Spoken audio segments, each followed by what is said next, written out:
Salut tout le monde, j'espère que vous allez bien. Aujourd'hui on se retrouve pour une nouvelle vidéo, mais avant de vous dire ce que c'est, est-ce que vous sentez cette odeur? L'odeur du gazon, l'odeur des chaussures neuves, c'est l'odeur de la reprise du football tout simplement, et c'est pour ça qu'aujourd'hui je vous présente tous les maillots de la Ligue 1 Conforama 2019-2020.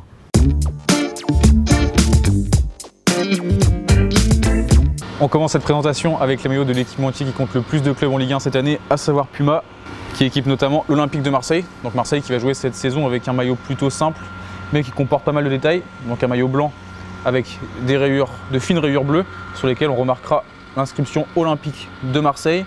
On retrouve ensuite le premier logo du club en bas du maillot. Cette année, c'est les 120 ans du club de l'Olympique de Marseille, donc ils ont mis ça juste en bas en hommage. Et enfin, au niveau du col, on retrouve la croix phocéenne, donc symbole de la ville de Marseille et du club de la ville. On passe au maillot suivant, on reste dans le sud et on va à Nîmes, donc avec un maillot classique pour les Nîmois, un maillot tout rouge, avec certains motifs inspirés du logo du club. Donc comme on peut le voir, le logo du club, c'est un crocodile, et donc c'est pour ça que sur tout le devant et que sur tout l'arrière, on retrouve des écailles, donc des écailles de crocodile. On continue avec le maillot du Stade Rennais, un maillot qui devrait rappeler des souvenirs aux pensionnaires du Roison Park, puisqu'on avait déjà vu des maillots similaires dans les années 2000 avec Ernest déjà, puis plus récemment c'était déjà avec Puma, donc en 2014-2015, un maillot qui s'inspire du blason du club, un maillot séparé en deux parties, une partie rouge et une partie noire. Rien de particulier à ajouter sur ce maillot du Stade Rennais. On passe maintenant au maillot d'Amiens, qui soit dit en passant est le maillot le moins cher de la Ligue 1 cette saison. Donc on retrouve un maillot template sur lequel il y aura plusieurs bandes verticales disposées en pêle-mêle, donc des rayures blanches et grises. Le dernier maillot Puma cette saison en Ligue 1, c'est le maillot des Girondins de Bordeaux. Comme d'habitude pour Bordeaux, rien de révolutionnaire. On retrouve toujours ce scapulaire blanc sur le maillot, donc qui est présent depuis les années 40 sur le maillot du club. Seule petite nouveauté, on va dire, c'est qu'il y a un scapulaire gris intégré sur ce scapulaire blanc. Donc voilà, c'est tout pour le maillot de Bordeaux, c'est tout pour les maillots Puma, et on passe au maillot Nike. Cette saison, l'équipementier américain récupère deux clubs qui remontent de Ligue 2, donc Brest et Metz. Donc Brest qui va retrouver la Ligue 1 avec un maillot tout simple, un maillot tout rouge basé sur le template Vapornit. Donc on retrouvera quand même sur ce maillot des fines rayures ton sur ton en rouge. Et comme sur tous les maillots Nike, on retrouve une inscription sur le col du maillot. Donc en l'occurrence, ici, ça sera marqué la marée rouge en référence aux supporters du club breton. Pour le maillot du FC Metz, comme pour celui du Stade Brestois, on retrouve un maillot très simple, donc uniquement grenat, la couleur emblématique du club. Par contre, ce qui est très important de noter sur ce maillot, c'est la présence de la Croix de Lorraine comme seul logo du club cette saison. En faisant ça, le club a souhaité montrer son appartenance au championnat français, et ce malgré qu'il avait été obligé de jouer dans le championnat allemand pendant l'occupation allemande et donc pendant la Seconde Guerre mondiale. On enchaîne avec deux clubs qui sont bien ancrés en Ligue 1 maintenant. Donc, premièrement, le Montpellier Hérault, qui cette année jouera avec un maillot très simple, un maillot qui mêle, comme le veut la tradition du club, le bleu et le orange. On passe maintenant au maillot que vous attendez tous chez Nike, le maillot du Paris Saint-Germain. Donc pas mal de choses à dire sur ce maillot. Premièrement, le partenariat avec Nike a été renouvelé jusqu'en 2032 et qui devrait rapporter beaucoup plus d'argent au Paris Saint-Germain, ainsi que le nouveau sponsor, donc Accor Live Limitless, qui remplace Fly Emirates. Si on rentre vraiment maintenant sur l'esthétique du maillot, on remarque le retour de la bande Echter, la traditionnelle bande Echter. Bon, certains crieront peut-être au scandale, parce que c'est une bande un peu différente de ce que voudrait la tradition. On a trois bandes de largeur égale, alors que normalement la bande rouge devrait être beaucoup plus large que les deux bandes blanches. Donc, sinon, toujours dans les petits détails, on retrouve maintenant le drapeau français sur la manche du Paris Saint-Germain, ainsi que l'inscription Paris au niveau du col. Donc comme c'est le cas sur tous les maillots Nike, une petite inscription au niveau du col. C'est tout pour Paris, c'est tout pour Nike. Maintenant on passe à la marque suivante, à savoir Adidas. Comme la saison dernière, la marque aux trois bandes compte deux clubs en Ligue 1. Donc le plus important, l'Olympique Lyonnais, qui cette saison jouera avec un maillot vraiment très simple, donc entièrement blanc. Les bandes Adidas sur le côté en argenté. On retrouve le bleu et le rouge couleur du club seulement sur les manches, en petit liseré. Et le seul détail novateur, on va dire, sur ce maillot, ça va être le lion qui va être présent en bas à gauche sur le maillot. Et donc voilà, vraiment un maillot très simple cette saison pour l'Olympique Lyonnais. On passe maintenant au maillot de Strasbourg, qui, comme de nombreux clubs en France et en Europe qui ne sont pas des clubs de gros calibre comme peuvent l'être Arsenal, le Real Madrid, Manchester, etc., devra se contenter d'un maillot template, donc à savoir le template Tiro 19, qui rappelle beaucoup les maillots avec la technologie Parler les océans de la saison dernière.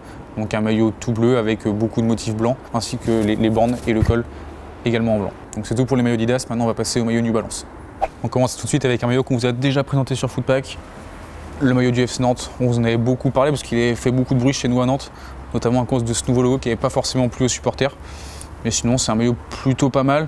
On retrouve notamment les bandes qui font leur retour après plusieurs années d'absence, et ça, c'est quelque chose qui avait plu aux supporters, contrairement au changement de logo.